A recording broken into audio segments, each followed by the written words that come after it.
Eles derrotaram o Império Inca, massacraram os conquistadores espanhóis por 300 anos, forçaram a Espanha, o império mais poderoso do mundo, a assinar um tratado reconhecendo sua independência. E você provavelmente nunca ouviu falar deles. Enquanto astecas e incas caíam em questão de anos, enquanto civilizações inteiras eram apagadas do mapa, um povo sem cidades de ouro, sem exércitos organizados, sem tecnologia avançada, fez algo que parecia impossível.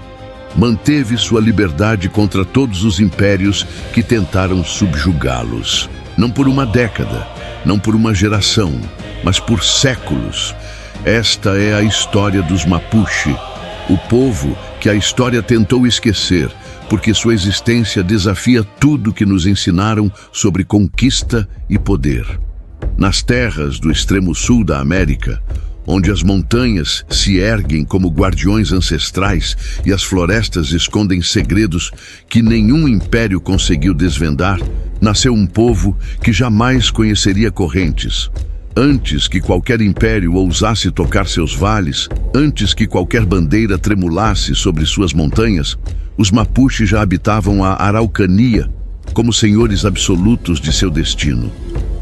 Eles não construíram pirâmides nem templos dourados, não ergueram muralhas que tocassem o céu, mas forjaram algo mais poderoso e duradouro que qualquer pedra lavrada pela mão humana. Forjaram a liberdade em seus próprios espíritos. A terra para eles não era propriedade, não era território a ser conquistado ou dividido entre nobres e reis. A terra era mãe, era sangue, era o próprio sopro da vida que corria em suas veias. Cada árvore conhecia seus nomes, cada rio guardava as histórias de seus ancestrais, cada montanha era testemunha silenciosa de um pacto sagrado entre homem e natureza. Quando o sol nascia sobre os vales da Araucania, iluminava um povo que entendia uma verdade fundamental que os impérios jamais compreenderiam. A terra não pertence ao homem, o homem pertence à terra. Essa filosofia não era apenas poesia sussurrada ao redor de fogueiras. Era o alicerce sobre o qual construíram uma sociedade que resistiria a séculos de tempestades. Os Mapuche eram guerreiros por necessidade e lavradores por amor. Suas mãos, que seguravam lanças ao amanhecer, plantavam sementes ao entardecer. Eles caçavam nas florestas densas com a paciência de quem respeita cada criatura. Pescavam nos rios cristalinos com a gratidão de quem sabe que cada peixe é um presente dos deuses. Suas aldeias não eram fortalezas, mas comunidades vivas, onde cada pessoa tinha voz, onde as decisões importantes eram tomadas em conselho, onde os anciãos eram ouvidos com reverência e os jovens eram preparados não apenas para a guerra, mas para a vida.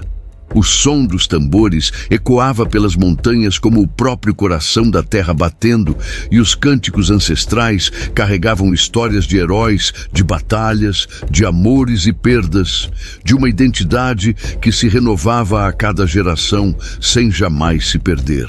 As mulheres Mapuche eram guardiãs do conhecimento sagrado, tecelãs de histórias que transformavam lã em símbolos vivos de sua cultura, curandeiras que conheciam cada planta, cada raiz, cada folha que poderia salvar uma vida ou aliviar um sofrimento.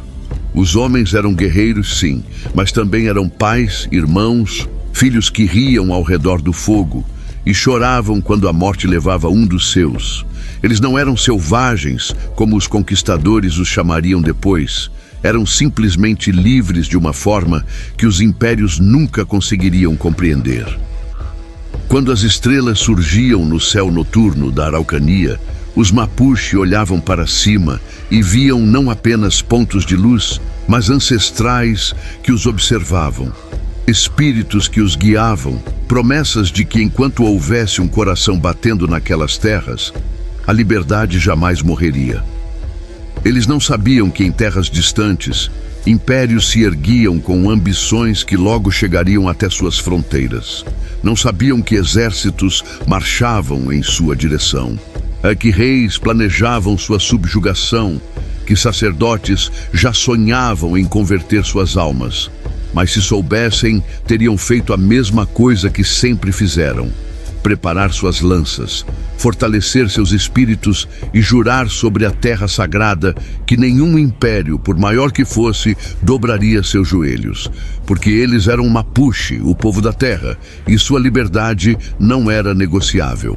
Quando o grande Império Inca expandiu suas fronteiras como uma onda imparável, conquistando povos e nações do norte ao sul dos Andes, seus exércitos marcharam com a confiança de quem nunca conheceu derrota. Sob o comando do imperador, milhares de guerreiros treinados avançaram pelas montanhas com suas armaduras de bronze, suas armas polidas e suas táticas que haviam subjugado dezenas de povos. Eles chegaram à fronteira da Araucania esperando mais uma conquista fácil, mais um povo que se curvaria diante da grandeza do Império do Sol. Mas quando cruzaram as águas do rio Maule, encontraram algo que suas estratégias imperiais não haviam previsto. Encontraram os Mapuche. Os guerreiros da Araucania não vieram como exércitos organizados em fileiras perfeitas, não marcharam ao som de tambores militares coordenados, não usavam armaduras reluzentes que refletiam a luz do sol. Eles surgiram das florestas como sombras mortais, atacaram dos flancos como predadores pacientes, usaram o terreno que conheciam desde a infância como sua maior arma.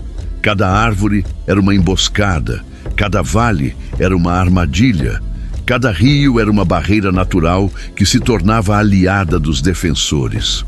Os incas lutavam com disciplina, mas os Mapuche lutavam com fúria ancestral, com a certeza de que defendiam não apenas território, mas sua própria essência. A Batalha do Rio Maule não foi uma batalha convencional, foi um pesadelo para os invasores. Os guerreiros Mapuche conheciam cada pedra, cada trilha, cada esconderijo daquelas terras. Quando os incas avançavam, eram recebidos por lanças que voavam das árvores. Quando recuavam, eram perseguidos por guerreiros que surgiam da própria terra como espíritos vingativos. A tática de guerrilha que os Mapuche empregaram naquela batalha seria o prelúdio de tudo que fariam nos séculos seguintes contra invasores ainda mais poderosos.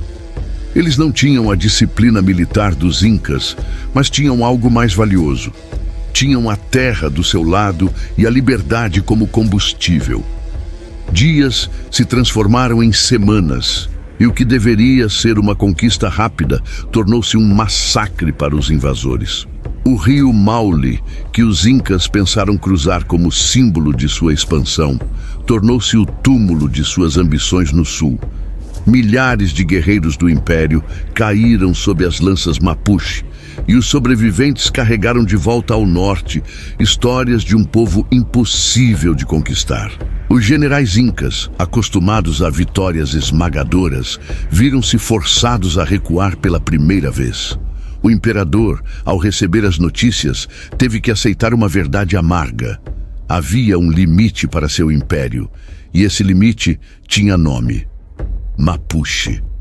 A fronteira foi estabelecida não por tratados diplomáticos, mas por sangue e aço. O Império Inca, que dominava do Equador até o Chile central, parou ali nas margens do Maule. E os Mapuche, sem jamais terem construído um império, sem jamais terem conquistado terras além das suas, provaram algo que ecoaria através dos séculos: que a verdadeira força não vem do tamanho dos exércitos, mas da determinação de quem luta pela própria liberdade. Quando a poeira baixou e os últimos guerreiros incas desapareceram além do horizonte, os Mapuche não celebraram com paradas triunfais ou monumentos grandiosos. Eles voltaram para suas aldeias, abraçaram suas famílias, honraram seus mortos e continuaram vivendo como sempre viveram, livres. Mas algo havia mudado. A notícia daquela vitória se espalhou pelas montanhas e vales, sussurrada em cada fogueira, cantada em cada celebração. Os Mapuche haviam derrotado um império, e o mundo agora sabia que naquelas terras do sul vivia um povo que não conhecia a palavra rendição. Quando as velas dos navios espanhóis surgiram no horizonte do Pacífico, traziam consigo uma ambição que havia conquistado meio mundo.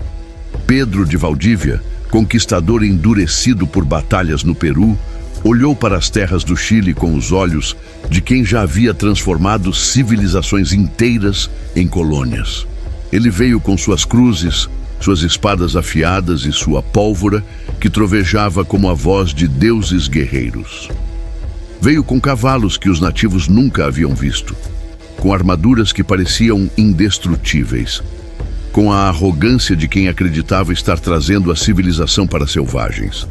Mas Valdívia, por mais experiente que fosse, estava prestes a aprender uma lição que custaria sua própria vida. Nem Deus nem aço podem subjugar quem nasceu livre.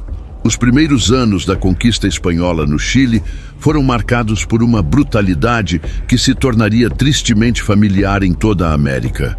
Aldeias inteiras foram queimadas, famílias foram separadas, homens foram escravizados para trabalhar nas minas de ouro, mulheres foram violadas, crianças foram arrancadas de seus pais para serem batizadas e aculturadas. Os espanhóis fundaram cidades com nomes cristãos sobre as cinzas de comunidades Mapuche, ergueram igrejas sobre locais sagrados, plantaram suas bandeiras como se isso transformasse magicamente aquelas terras em propriedade da coroa espanhola. Santiago foi fundada, Concepción foi erguida, e os conquistadores acreditaram que o Chile seria mais uma joia em seu império colonial. Mas algo estava acontecendo nas sombras das florestas da Araucania. Algo que os espanhóis não conseguiam compreender completamente. Os Mapuche não estavam apenas resistindo, estavam aprendendo. Entre os prisioneiros capturados pelos espanhóis estava um jovem guerreiro chamado Lautaro, que foi forçado a servir como pajem de Pedro de Valdívia. Enquanto servia seu captor, enquanto fingia submissão, Lautaro observava tudo com olhos atentos de falcão. Ele estudou as táticas militares espanholas, aprendeu sobre suas formações de batalha, descobriu as fraquezas de sua cavalaria, entendeu como funcionavam suas armas de fogo. E quando a oportunidade surgiu, ele escapou de volta para seu povo, carregando consigo um conhecimento que mudaria o curso da guerra. Os Mapuche, que lutavam com coragem, mas com táticas tradicionais, agora tinham um estrategista que conhecia o inimigo por dentro. Lautaro reuniu os líderes tribais e compartilhou seu conhecimento. Ele ensinou seus guerreiros a criar armadilhas específicas para a cavalaria. Mostrou como usar o terreno para anular a vantagem das armas de fogo. Desenvolveu táticas que transformavam a mobilidade Mapuche em uma arma devastadora contra as formações rígidas espanholas. Pela primeira vez, os conquistadores enfrentaram um inimigo que não apenas lutava com bravura, mas lutava com inteligência estratégica. As emboscadas tornaram-se mais sofisticadas, os ataques mais coordenados, a resistência mais organizada. O que deveria ser uma conquista rápida transformou-se em uma guerra prolongada que sangrava os recursos espanhóis. A fúria indígena, agora armada com conhecimento tático, tornou-se uma força imparável. Os espanhóis começaram a perder não apenas batalhas, mas cidades inteiras. Seus fortes eram atacados e destruídos, suas linhas de suprimento eram cortadas, seus soldados viviam em constante terror de que cada sombra na floresta escondesse uma lança Mapuche. E Lautaro, o antigo pajem que havia sido subestimado, tornou-se o pesadelo de seus antigos mestres, o nome que os soldados espanhóis sussurravam com medo ao redor de suas fogueiras. A guerra havia chegado a um novo patamar, e os Mapuche mostraram ao mundo que conhecimento é poder, e que um povo determinado a ser livre encontrará uma forma de transformar até mesmo suas correntes em armas. Lautaro não era apenas um guerreiro, era uma tempestade feita carne, a materialização da vingança de um povo inteiro. Quando ele retornou às terras Mapuche depois de escapar do cativeiro espanhol, trazia consigo mais do que conhecimento tático. Trazia um fogo interior que incendiaria toda a Araucania em uma rebelião que os conquistadores jamais esqueceriam. Ele era jovem, mas seus olhos carregavam a sabedoria de quem havia olhado dentro do coração do inimigo e encontrado não deuses invencíveis, mas homens mortais, com as mesmas fraquezas e medos de qualquer outro. Sob sua liderança, os guerreiros Mapuche foram reorganizados em uma máquina de guerra que combinava a ferocidade ancestral com a disciplina tática europeia. Lautaro ensinou seus homens a lutar em formações, a usar lanças longas contra a cavalaria, a criar fossas disfarçadas que quebravam as pernas dos cavalos, a construir fortificações que resistiam ao fogo de arcabuzes. Ele transformou cada floresta em uma armadilha mortal, cada vale em um campo de batalha escolhido, cada rio em uma linha defensiva intransponível. Os espanhóis, acostumados a enfrentar exércitos indígenas desorganizados, de repente se viram lutando contra um inimigo que usava suas próprias táticas contra eles, mas com a vantagem adicional de conhecer intimamente o terreno. As vitórias de Lautaro começaram a se acumular como uma avalanche imparável. Forte após forte caiu diante de seus ataques coordenados. Cidades que os espanhóis consideravam seguras foram sitiadas e conquistadas.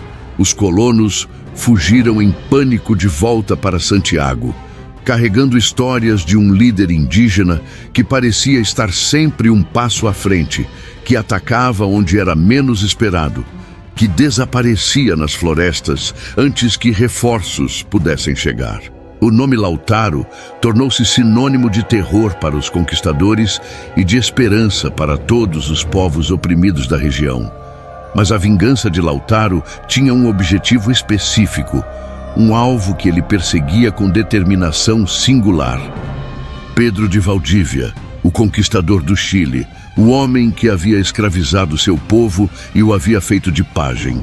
Em dezembro de 1553, no local que ficaria conhecido como Tucapel, Lautaro finalmente teve sua oportunidade. Valdívia, confiante demais em sua experiência militar, caiu em uma emboscada perfeitamente executada. Seus soldados foram massacrados, sua cavalaria foi dizimada e ele próprio foi capturado vivo pelos guerreiros Mapuche. O que aconteceu a seguir tornou-se lenda, uma história contada e recontada ao redor de fogueiras por gerações. Alguns dizem que Valdívia foi executado bebendo ouro derretido, outros que foi morto em combate ritual. Outros ainda que foi simplesmente executado como qualquer outro prisioneiro de guerra. O que importa não é como ele morreu, mas o que sua morte representou. O conquistador do Chile, o homem que havia subjugado povos inteiros, caiu diante de um guerreiro Mapuche que ele havia escravizado. Foi uma vingança não apenas pessoal, mas simbólica. Um momento em que o oprimido se ergueu e derrubou o opressor, quando a arrogância imperial encontrou seu fim nas mãos daqueles que ela havia subestimado. Após a morte de Valdívia, Lautaro continuou sua campanha com ainda mais ferocidade. Ele sitiou Concepción, atacou o Imperial, ameaçou até mesmo Santiago. Por 3 anos, de 1553 a 1557, ele foi o terror dos espanhóis, o general indígena que parecia invencível. Suas táticas eram estudadas e temidas. Suas vitórias eram cantadas em hinos de guerra. Seu nome era pronunciado com reverência por seu povo e com pavor por seus inimigos. Mas em 1557, durante um ataque surpresa espanhol, Lautaro caiu em batalha. Ele tinha apenas 20 e poucos anos, mas havia feito mais em sua curta vida do que muitos fazem em décadas. Sua morte não significou o fim da resistência Mapuche. Pelo contrário, ela se tornou combustível para a chama que ele havia acendido. Lautaro morreu, mas tornou-se imortal, transformou-se em lenda, em inspiração, em prova viva de que um povo determinado pode desafiar impérios. Seu nome seria cantado por séculos, não apenas pelos Mapuche, mas por todos aqueles que sonham com liberdade. Ele provou que heróis não nascem em palácios, nascem na resistência, no sangue derramado por uma causa justa, no grito de guerra de quem prefere morrer de pé a viver de joelhos. Com a queda de Lautaro, os espanhóis respiraram aliviados por um breve momento, acreditando que a maior ameaça havia sido neutralizada. Mas eles não compreendiam a natureza da resistência Mapuche. Não era uma rebelião centrada em um único líder. Era um espírito coletivo que passava de geração em geração, de guerreiro em guerreiro, imortal como as próprias montanhas da Araucania.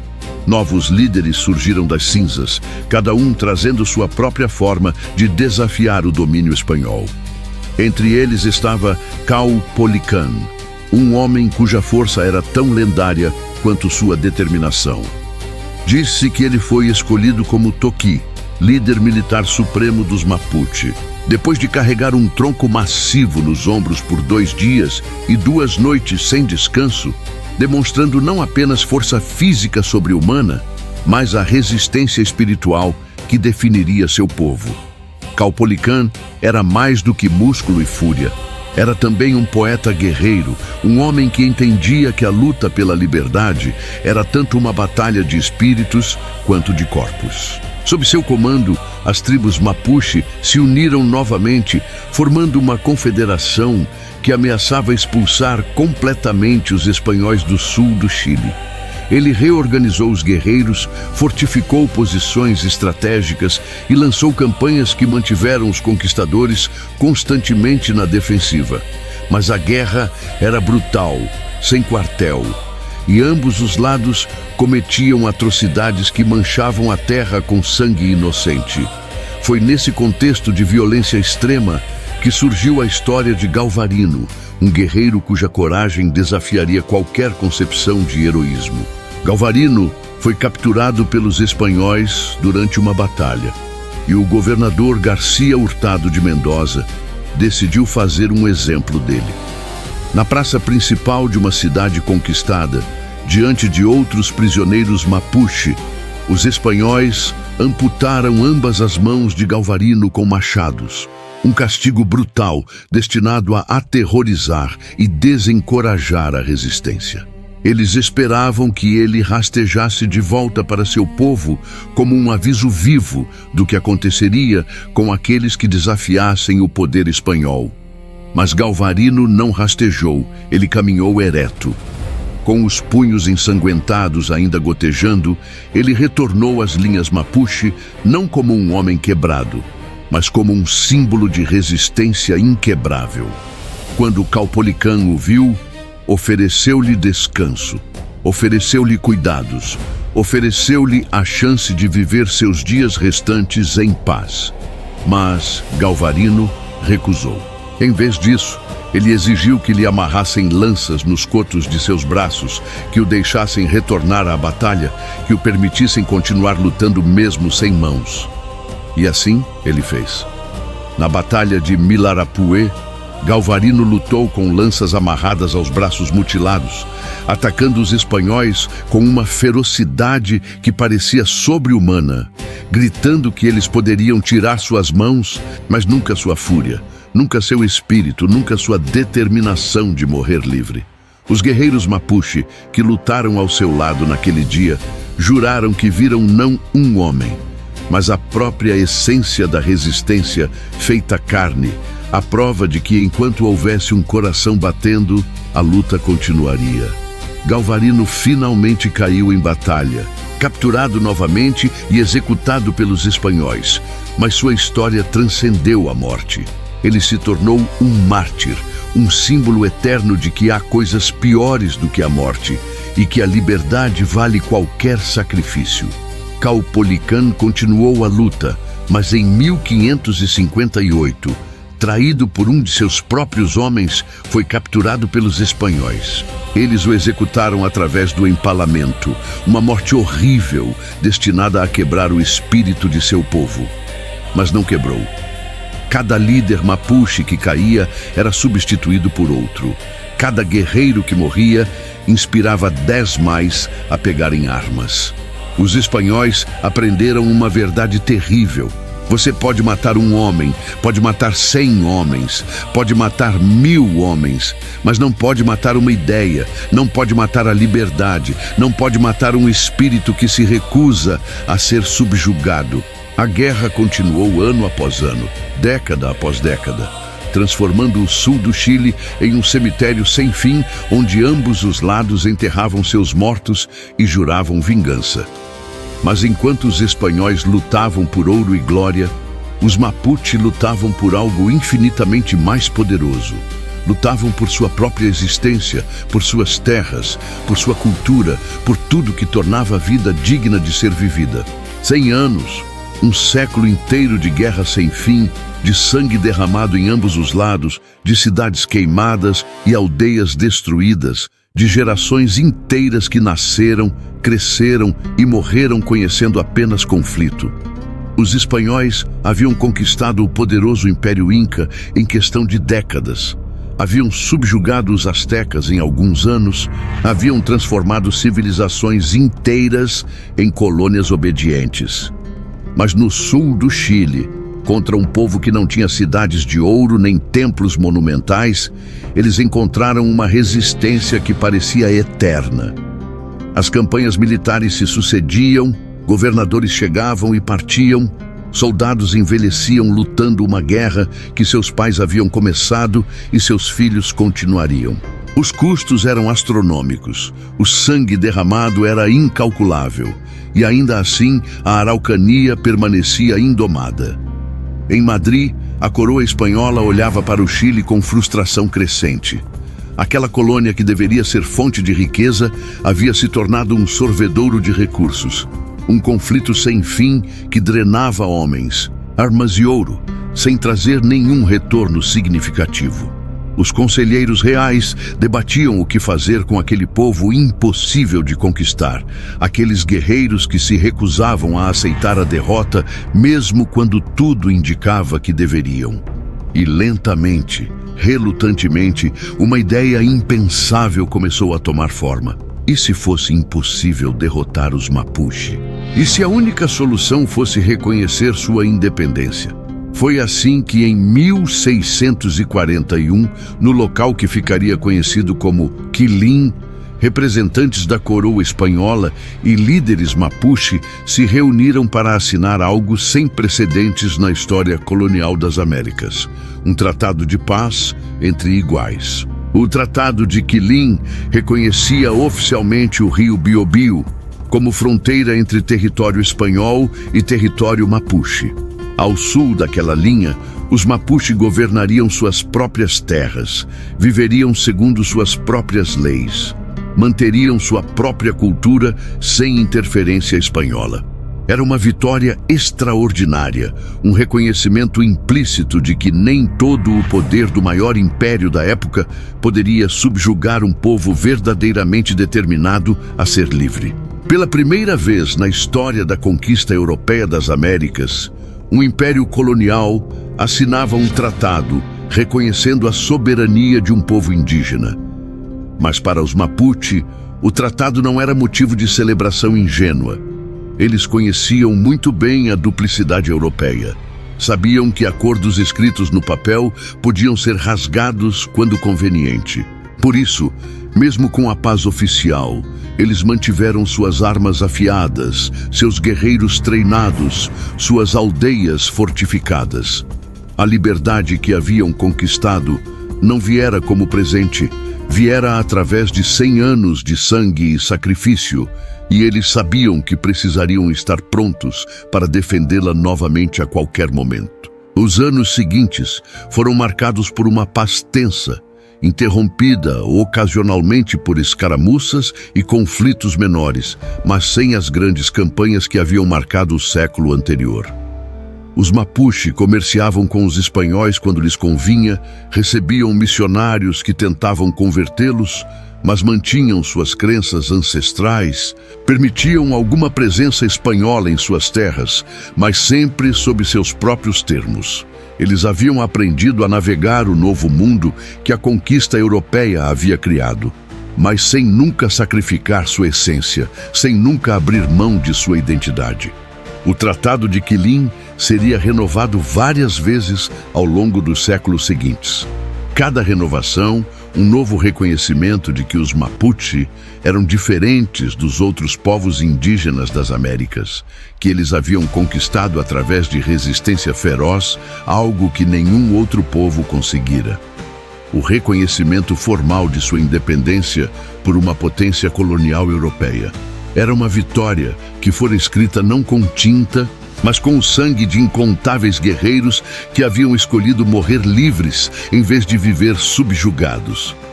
Mas os Mapuche sabiam que a guerra verdadeira não havia terminado, apenas mudado de forma. Agora enfrentavam um inimigo mais sutil.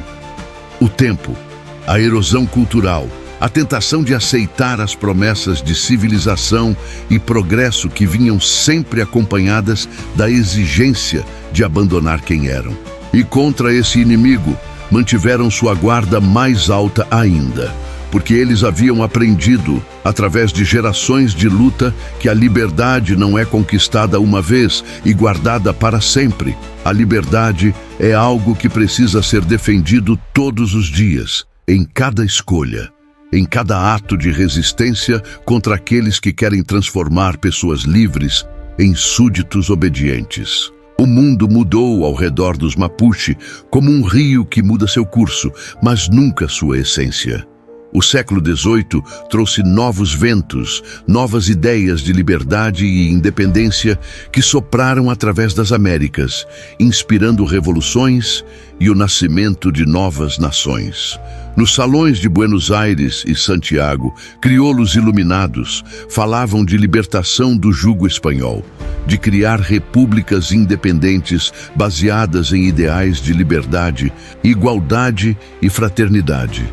Mas quando essas revoluções triunfaram no início do século XIX, quando Chile e Argentina emergiram como nações independentes, os Mapuche descobriram que os novos governantes eram, em muitos aspectos, piores que os antigos colonizadores. Os espanhóis, pelo menos, haviam eventualmente reconhecido a impossibilidade de conquistar completamente a Araucania e assinado tratados respeitando certa autonomia Mapuche. Mas os novos governos republicanos, famintos por terras para colonizar e recursos para explorar, olhavam para o território Mapuche com uma cobiça disfarçada de progresso e civilização.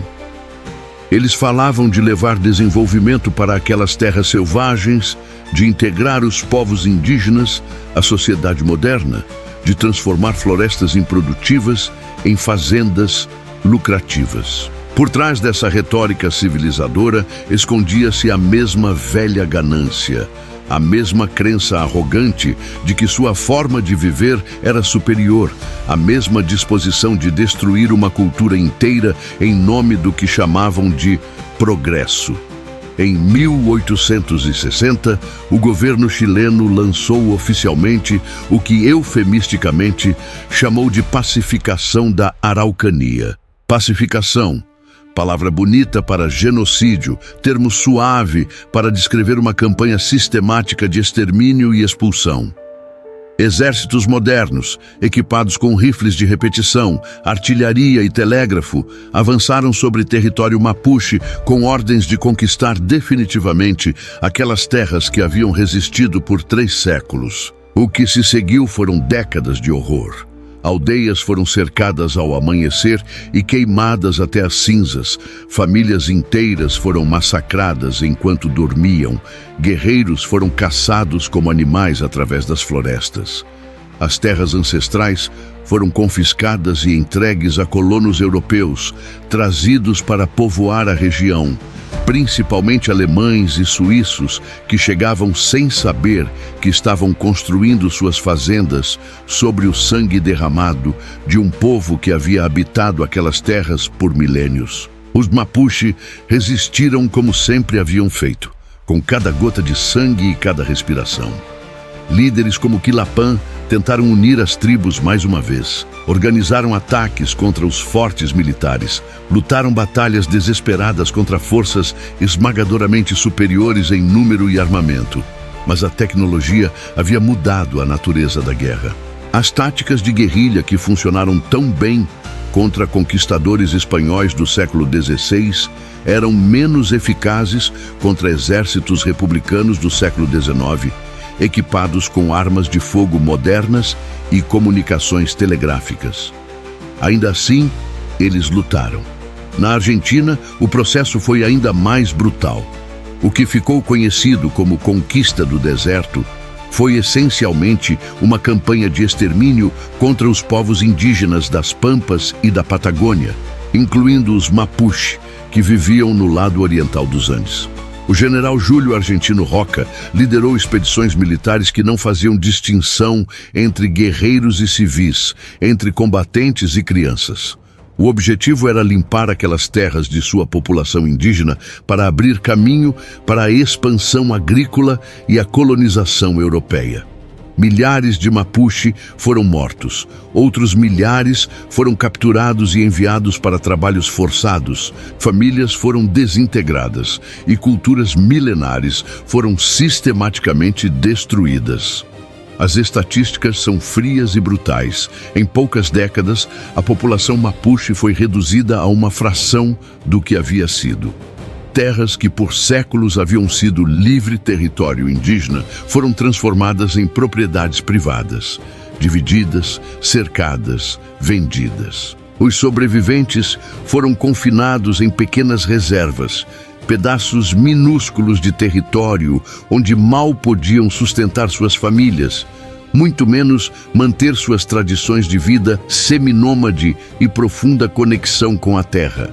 As escolas estatais foram impostas com o objetivo explícito de erradicar a língua Mapuche, o Mapudungum, e substituí-la pelo espanhol. Crianças eram punidas por falar seu idioma nativo, ensinadas a ter vergonha de suas raízes, doutrinadas a acreditar que sua cultura era primitiva e que o progresso exigia abandonar tudo que seus ancestrais haviam valorizado. Era uma guerra não apenas de corpos, mas de espíritos, uma tentativa de apagar da história um povo que havia desafiado impérios por séculos. Mas mesmo nessa hora mais escura, mesmo quando parecia que o último capítulo da história Mapuche estava sendo escrito, a resistência continuava. Não mais com lanças e gritos de guerra, mas de formas mais sutis e talvez mais poderosas. Anciãos continuavam transmitindo histórias para crianças ao redor de fogueiras, mantendo viva a memória de Lautaro, Caupolicán e Galvarino. Mulheres continuavam tecendo os símbolos tradicionais em suas roupas, cada padrão uma afirmação silenciosa de identidade.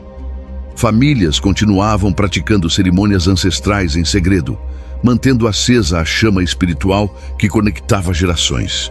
A língua Mapudungum, apesar de todas as tentativas de suprimi-la, continuava sendo sussurrada em lares, passada de avós para netos, preservada com a mesma determinação com que seus ancestrais haviam segurado lanças. E assim, enquanto os governos de Chile e Argentina celebravam a conquista final da Araucania, enquanto mapas eram redesenhados e novas fronteiras eram estabelecidas, o espírito Mapuche sobrevivia nas sombras, esperando, resistindo, recusando-se a morrer. Porque eles haviam aprendido através de séculos de luta que há algo mais forte que exércitos, mais poderoso que leis, mais duradouro que impérios. A vontade de um povo de permanecer sendo quem é, não importa o custo. O último grito de guerra dos guerreiros Mapuche do século XIX ecoou através das montanhas e se transformou em sussurro. Mas esse sussurro carregava uma promessa. Enquanto houver um coração mapuche batendo, enquanto houver uma voz falando mapudungun, enquanto houver uma memória de liberdade passada de geração em geração, o povo não morrerá. Eles podem tomar as terras, podem queimar as aldeias, podem tentar apagar a história, mas como se apaga o fogo que nasce da própria terra? Como se silencia o eco que ressoa através das montanhas? Como se mata um espírito que aprendeu a sobreviver através da pura força de vontade? Quando o século XX amanheceu sobre o Chile e a Argentina, os Mapuche haviam sido oficialmente derrotados, confinados, quase esquecidos pela história oficial que celebrava o triunfo da civilização sobre a barbárie. Nos livros didáticos das escolas, eles eram mencionados apenas como uma nota de rodapé, um obstáculo superado no caminho do progresso nacional. As novas gerações de chilenos e argentinos cresciam sem saber que sob suas cidades, sob suas fazendas, sob suas estradas, jazia o sangue de um povo que havia lutado por séculos pela liberdade. Mas a história tem uma forma curiosa de ressurgir quando menos se espera, e os fantasmas do passado têm o hábito de reclamar seu lugar no presente. Nas pequenas comunidades Mapuche, espalhadas pelo sul do Chile e da Argentina, algo notável estava acontecendo. Apesar de todas as tentativas de assimilação, apesar de décadas de opressão e marginalização, a identidade Mapuche não apenas sobreviveu, mas começou a renascer. Os jovens que haviam sido ensinados a ter vergonha de suas raízes começaram a fazer perguntas, a procurar anciãos, a aprender a língua que seus avós falavam em segredo. Artistas Mapuche começaram a criar obras que fundiam tradição e modernidade. Músicos começaram a compor canções em mapudungun. Escritores começaram a contar suas próprias histórias em vez de deixar que outros as contassem por eles. Na segunda metade do século XX, conforme movimentos de direitos civis varriam o mundo, conforme povos colonizados em todos os continentes exigiam reconhecimento e justiça, os Mapuche também ergueram suas vozes.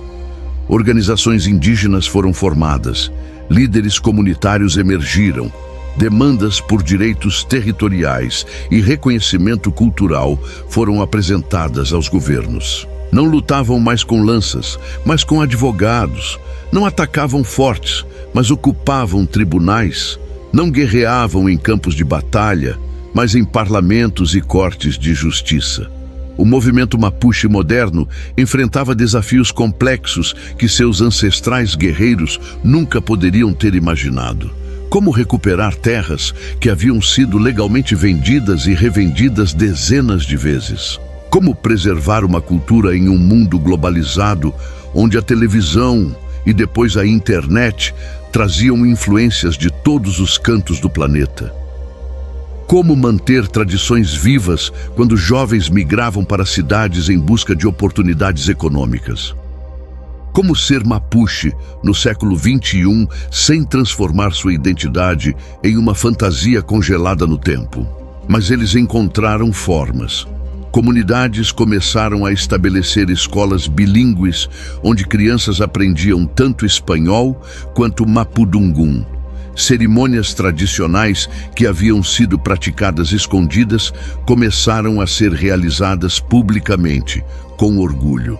Jovens Mapuche ingressaram em universidades e voltaram para suas comunidades como professores, médicos, advogados, trazendo conhecimento do mundo moderno, mas mantendo suas raízes ancestrais. A luta por recuperação territorial ganhou força, com comunidades ocupando terras que consideravam historicamente suas, enfrentando não mais conquistadores espanhóis, mas corporações multinacionais e fazendeiros modernos. E conforme o século XXI avançava, o mundo finalmente começou a prestar atenção. Documentários foram feitos sobre a história mapuche, acadêmicos começaram a estudar sua língua e cultura com respeito em vez de curiosidade exótica. Governos foram forçados a reconhecer injustiças históricas, mesmo que o reconhecimento viesse tarde demais para reparar completamente os danos.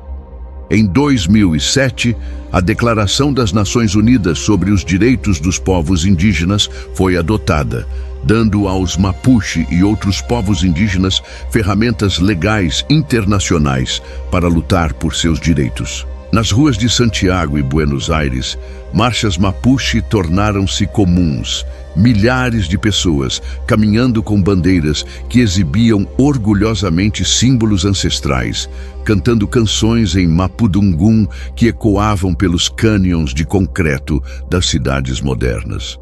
Jovens não indígenas começaram a se juntar a essas marchas, reconhecendo que a luta mapuche era também uma luta por justiça universal, por direito à terra, por preservação ambiental em um mundo que consumia seus recursos naturais em ritmo insustentável. Os Mapuche, que sempre haviam entendido que a terra não pertence ao homem, mas o homem à terra, de repente encontravam aliados em movimentos ambientalistas que finalmente começavam a compreender essa sabedoria antiga. Artistas Mapuche ganharam reconhecimento internacional. Suas obras exibidas em museus de arte contemporânea, suas vozes amplificadas por plataformas digitais que permitiam que histórias fossem contadas sem intermediários. Rappers Mapuche criavam músicas que misturavam batidas modernas com instrumentos tradicionais. Letras em mapudungum, que falavam tanto de orgulho ancestral quanto de realidades contemporâneas.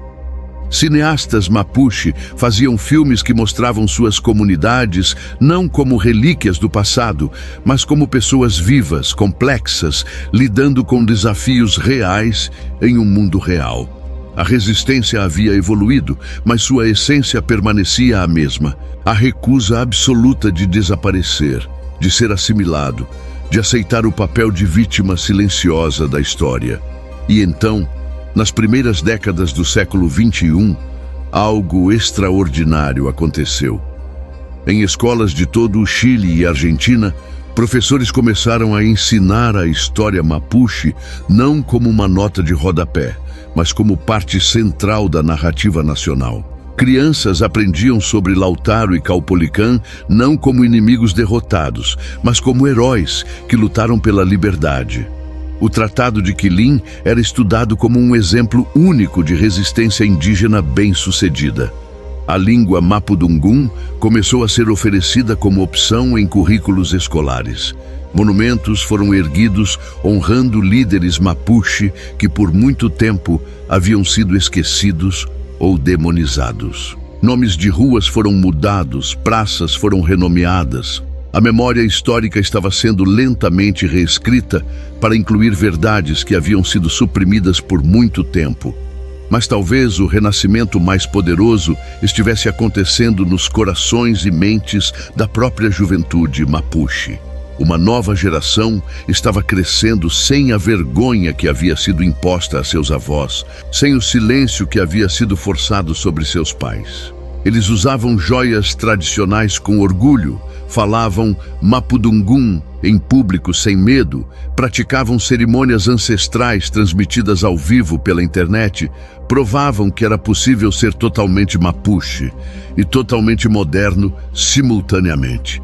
Eles entendiam algo fundamental, que preservar cultura não significa congelá-la em âmbar como um inseto morto, mas mantê-la viva, respirando, evoluindo, adaptando-se enquanto mantém sua essência intacta.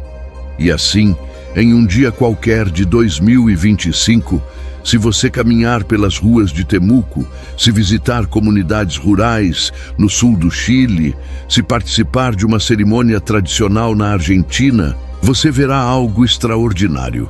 Verá o povo mapuche não apenas sobrevivendo, mas florescendo.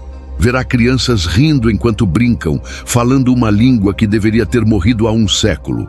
Verá anciãos ensinando tradições que sobreviveram a séculos de tentativas de extinção.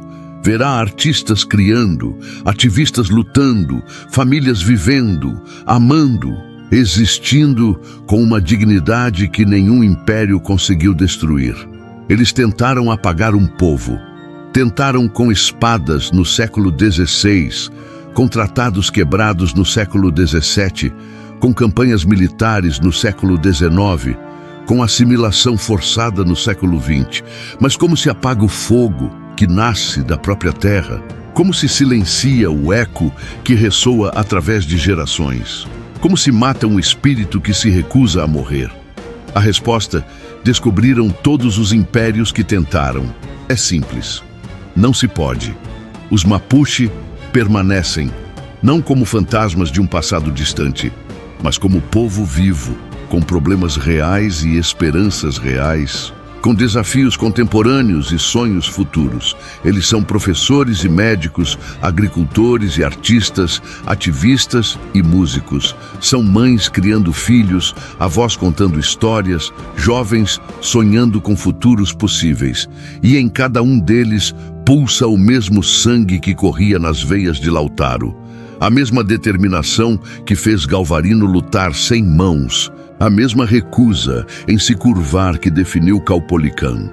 O eco eterno da liberdade ressoa ainda hoje nas montanhas da Araucania, nas ruas das cidades, nos corações de todos que entendem que há algo mais valioso que ouro, mais importante que progresso, mais sagrado que impérios.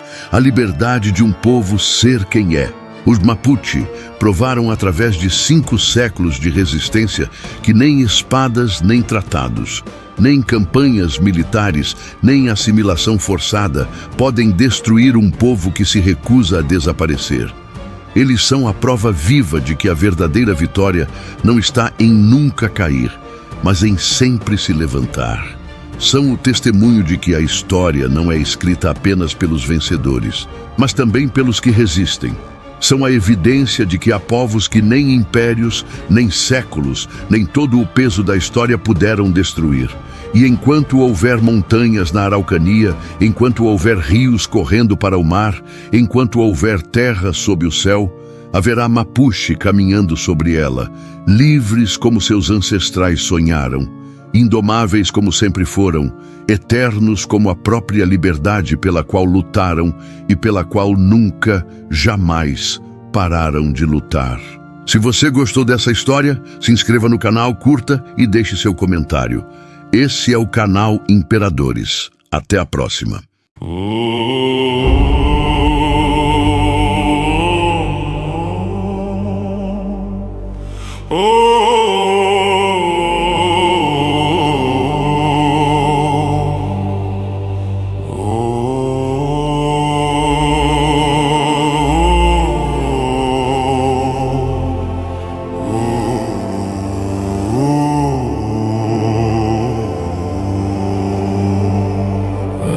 My soul in sacred ground, but my ghost still walks without a sound.